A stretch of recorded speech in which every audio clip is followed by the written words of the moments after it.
and we will make America great again. Thank you very much, North Carolina, and God bless you all. God bless you.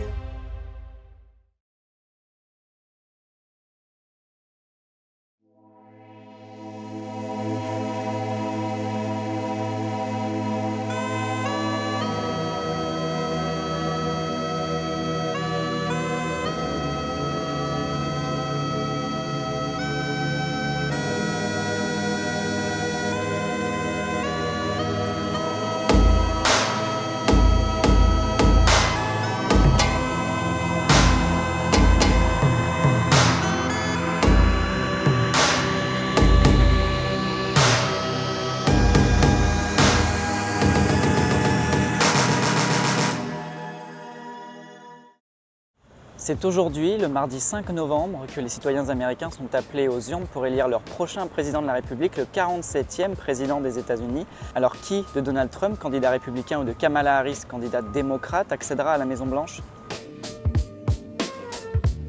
Le processus électoral américain est différent du système français. Il repose sur un mécanisme appelé collège électoral. Ce n'est donc pas une élection directe et je vous explique pourquoi. Le collège électoral est composé de 538 grands électeurs répartis dans les 50 États du pays. Ils sont répartis selon la taille de la population.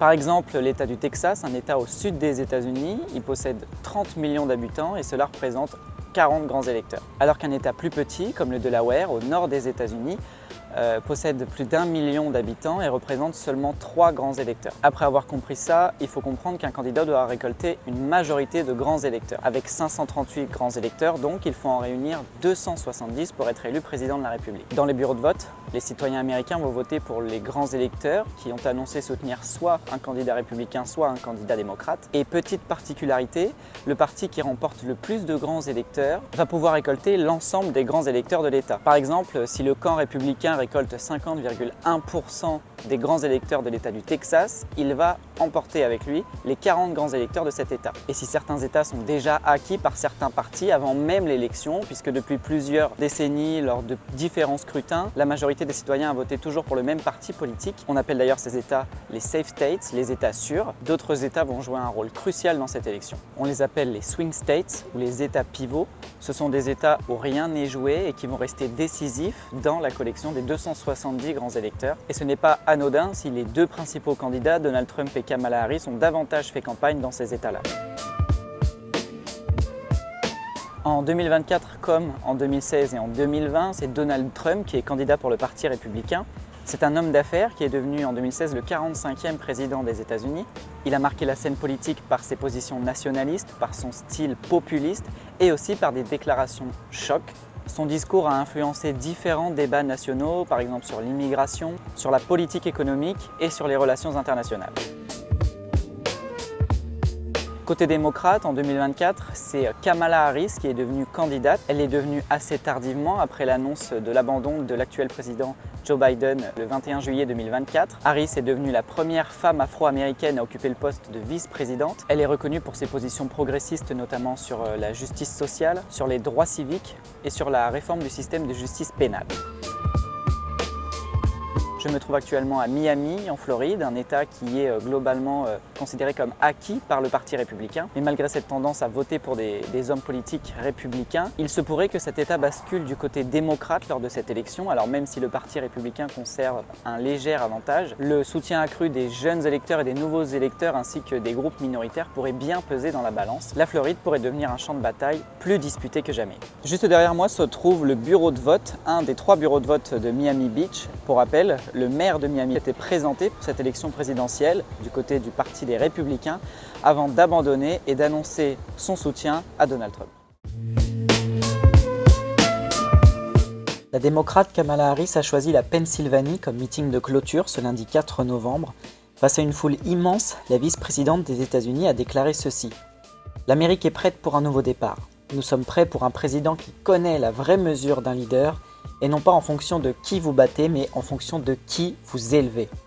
Et au lieu de me délecter sur la liste d'ennemis, je passerai chaque jour à travailler sur ma liste de choses à faire. Plein de priorités pour améliorer votre vie, parce que ce n'est pas un combat contre quelque chose, c'est un combat pour quelque chose. C'est un combat pour l'avenir et c'est un combat pour la liberté, comme la liberté fondamentale d'une femme de prendre des décisions sur son propre corps et non pas avoir affaire à son gouvernement qui lui dit quoi faire. Le candidat républicain a lui aussi choisi la Pennsylvanie comme dernier bastion de cette bataille électorale. Dans un dernier long meeting, l'ancien président a abordé différents thèmes, comme la restauration du rêve américain. Trump a promis de ramener la prospérité et la croissance économique en s'attaquant directement aux politiques de Kamala Harris et de Joe Biden, qu'il accuse d'affaiblir le pays. Il a souligné l'importance de rétablir l'ordre dans les villes, une référence à la criminalité qui lie aux politiques démocrates. Aussi, le républicain en a profité pour se défendre face aux accusations de racisme. Concernant les propos racistes de certaines personnalités lors de ses meetings, Trump a qualifié ces rassemblements de fête de l'amour. Il s'est défendu en disant que les accusations de racisme et de haine venaient uniquement des démocrates pour diviser les Américains. La nuit de mardi à mercredi a été agitée aux États-Unis. Les bureaux de vote américains ont fermé leurs portes dans la soirée. Les premiers résultats ont commencé à tomber de la droite vers la gauche avec les différents fuseaux horaires. Au fur et à mesure de la nuit, une tendance se confirme, Donald Trump mène la danse. Pour l'heure, aucun résultat n'est définitif, mais ce que l'on peut dire, c'est que chaque candidat s'est imposé dans les États où il était attendu. Kamala Harris a récolté les 226 grands électeurs attendus par le Parti démocrate. Donald Trump a quant à lui récolté les 219 grands électeurs côté républicain. Tout se jouera donc dans les swing states. Les résultats dans le Nevada, le Wisconsin, l'Arizona, le Michigan, en Caroline du Nord, en Géorgie et en Pennsylvanie seront donc décisifs dans la course à la Maison-Blanche. Après des mois de campagne, voire des années pour le candidat républicain, Donald Trump est élu 47e président des États-Unis d'Amérique. Il sera de retour à la Maison-Blanche en janvier 2025, après la cérémonie d'investiture. Sans plus attendre, assez tôt dans la soirée et alors que seule la chaîne de télévision américaine Fox News l'annonçait, Donald Trump prononce son discours revendiquant sa victoire électorale devant ses partisans à Mar-a-Lago en Floride. Lors de son discours de victoire, Donald Trump a célébré un retour historique à la Maison-Blanche, se déclarant honoré d'être élu pour un second mandat non consécutif. Il a promis de ramener une ère dorée pour l'Amérique et de restaurer ce qu'il décrit comme la grandeur américaine. Trump a également remercié ses partisans pour leur soutien indéfectible et a salué leur mobilisation, soulignant l'importance de cette victoire obtenue dans des États clés comme la Pennsylvanie et la Floride, où il a particulièrement renforcé sa base de soutien. Si les partisans de Kamala Harris l'attendaient au QG de Washington, il n'en sera rien. La candidate démocrate restera silencieuse jusqu'à son discours de défaite qu'elle prononcera le lendemain de l'élection. Lors de ce discours, Kamala Harris s'est exprimée depuis l'université Howard à Washington, reconnaissant la victoire de Donald Trump et appelant ses partisans à accepter les résultats. Elle a insisté sur la nécessité de maintenir l'espoir et de poursuivre la lutte pour la démocratie et les droits fondamentaux, même dans un moment difficile pour son parti. Nous devons accepter les résultats de cette élection, a-t-elle déclaré, tout en rappelant que la lumière de la promesse de l'Amérique brûlera toujours fort tant que ses partisans continueront à se battre pour leurs idéaux. Harris a félicité son adversaire et s'est engagée à faciliter une transition pacifique, espérant unir les Américains au-delà des divisions partisanes. Elle a également exprimé sa fierté pour sa campagne et remercié ses soutiens en les exhortant à ne pas perdre espoir et à rester engagés pour l'avenir du pays. J'avais prédit un résultat serré entre le camp républicain et le camp démocrate lors de cette élection dans l'État de la Floride. Il n'en a rien été. Donald Trump a remporté cet État avec 56,1% des voix, soit plus de 6 millions d'électeurs. Kamala Harris a obtenu 43% des suffrages. À titre de comparaison, en 2020, Joe Biden avait obtenu 47,8% des voix, ce qui représentait 5,3 millions d'électeurs. Si Kamala Harris et le camp démocrate, d'une manière générale, ont perdu 700 000 électeurs dans cet État, Donald Trump en a gagné 400 000. Si certains sondages annonçaient un resserrement entre le Parti républicain et le Parti démocrate, le fossé entre les deux s'est finalement creusé davantage.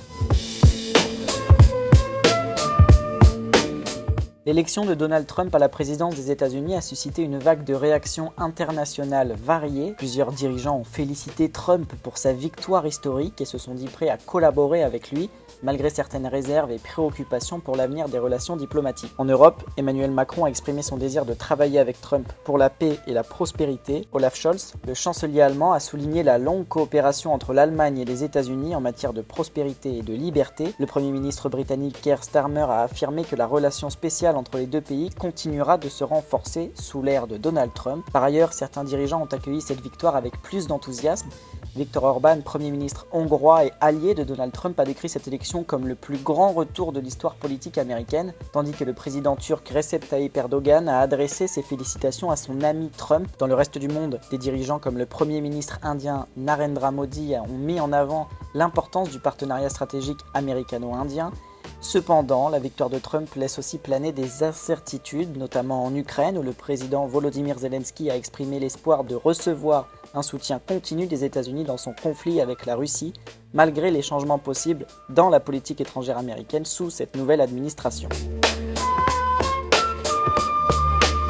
En conclusion, l'élection présidentielle américaine de 2024 a marqué une nouvelle ère de rebondissement politique aux États-Unis, avec le retour de Donald Trump à la Maison-Blanche pour un second mandat. Cette élection imprévisible a non seulement révélé la polarisation profonde de l'électorat américain, mais elle a également mis en lumière l'importance stratégique des États pivots, comme la Pennsylvanie ou la Géorgie, où Trump a consolidé sa base.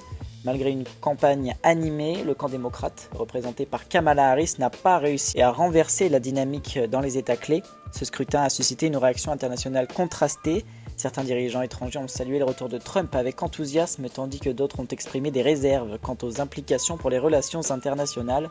L'élection de 2024 laisse entrevoir des défis pour les États-Unis, tant à l'échelle nationale qu'internationale, où la coopération et la stabilité seront mises à l'épreuve dans les années à venir. L'investiture de Donald Trump à la 47e présidence des États-Unis aura lieu le lundi 20 janvier 2025.